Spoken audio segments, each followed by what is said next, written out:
Malheur à nous. Arrivés au monde où au lieu de rire, nous pleurons, alors que les dangers de la vie, nous les ignorions. Est-ce de l'instinct ou d'une prolepse? Certains le sauront pendant que d'autres s'éclipsent. Qu'avons-nous fait pour mériter un tel sort? Faut-il blasphémer ou blâmer Adam et Ève?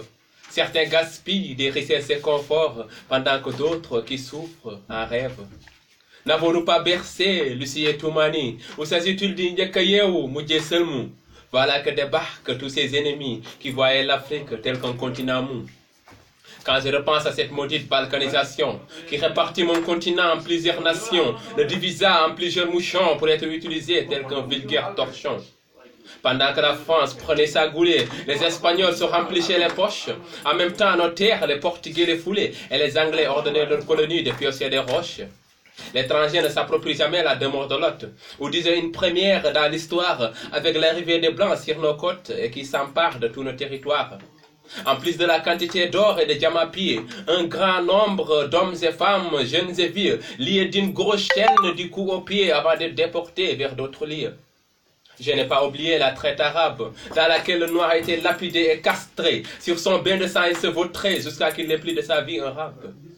Je n'avais pas encore fini d'essuyer mes larmes, comme annonça la traite négrière, traite dans laquelle j'étais échangé à l'alcool aux larmes, avant d'être maltraité le long des fleuves et rivières.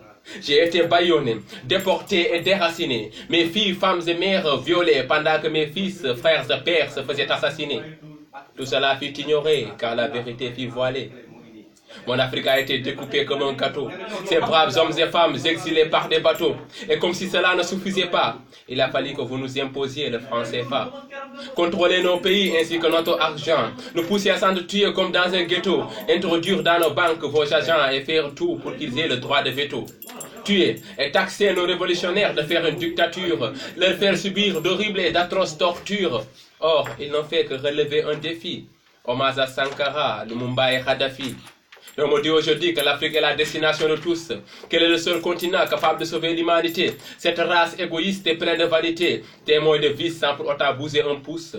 Malheureusement, c'est une chose qui est en train de se réaliser, car partout où l'on aille, on voit des intrus. Là, ils viennent en masse tel qu'un groupe de matrus, guidés par la curiosité et l'envie de tout dévaliser. Ils sont éparpillés partout comme des mouches et occupent tous nos marchés. Nous n'avons plus de quoi mettre dans la bouche car ils ont tout arraché. Nous ne pouvons plus écouler nos marchandises. Ils nous replongent sans cesse dans la crise. L'Afrique n'est plus celle des Africains, mais plutôt celle des Chinois, Français ou Américains. Peut-on s'émanciper d'une indépendance dépendante?